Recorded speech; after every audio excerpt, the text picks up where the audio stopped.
Hey guys, welcome back to Gen X Weight Loss, week 4, day 5, week 4, day 6, microbiome. So today we're talking some science here, and let me start off by saying, check everything I say with your doctor. Don't run out and do anything as far as this video goes. This is actually more powerful than I'm even going to represent it to you as, but we are learning a lot about the microbiome, which is the environment in your digestive system where the bacteria lives, okay?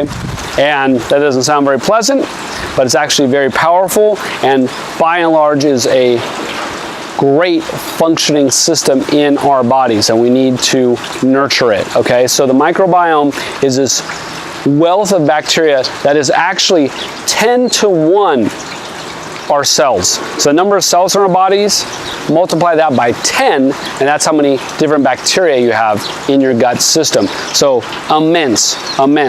And what they're finding right now is that diversity of bacteria is a really, really good thing, okay?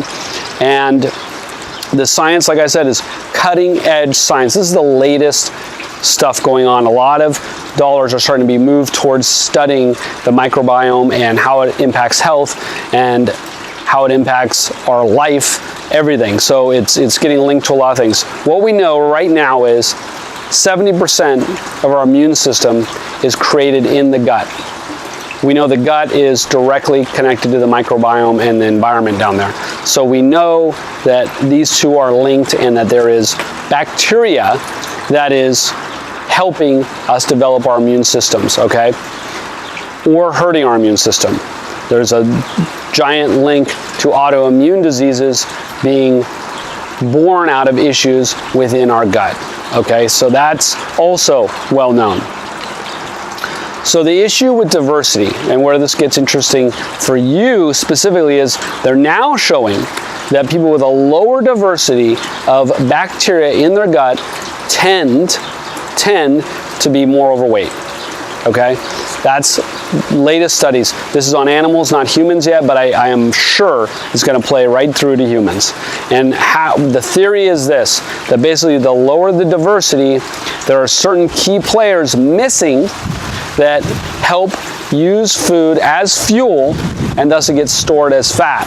And an analogy I like to use, because I like cars, is a car factory. Imagine there's a car coming down the conveyor line, and everybody's got their parts they need to put in the car to build the car, right? Well, if this one guy's missing, he's out for the day, and they have somebody else in who doesn't know what they're doing. They come along, they get this part, they don't know where it goes, they know it's an important part, they know it's an expensive part, so they store it. They go, I'm going to stick it over here to save it for later. And that is exactly what your body does. It stores that calories as fat instead of being utilized efficiently as it should be if you had the right biodiversity. So this then leads to, where do genetics play a role in obesity, and how big of a role? We don't know the answer to this yet. I'm just theorizing with you for a moment. That what we do know is that the microbial diversity is passed down from mother to child. We do know that. And if your mother and your grandmother, and right down the line, they're all heavy set people, it might not be singularly that they have a genetic code that is dictating that. It might be that they have a bacteria set up, a diversity set up that's too low, and the body is storing energy as fat. Make sense?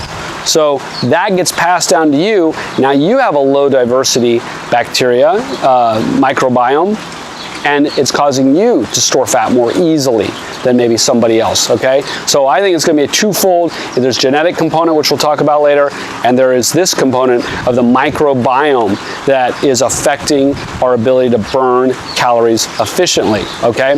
So, what else do we know?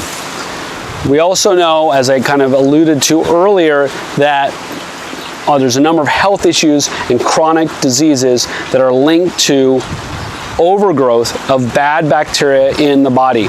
This is Candida.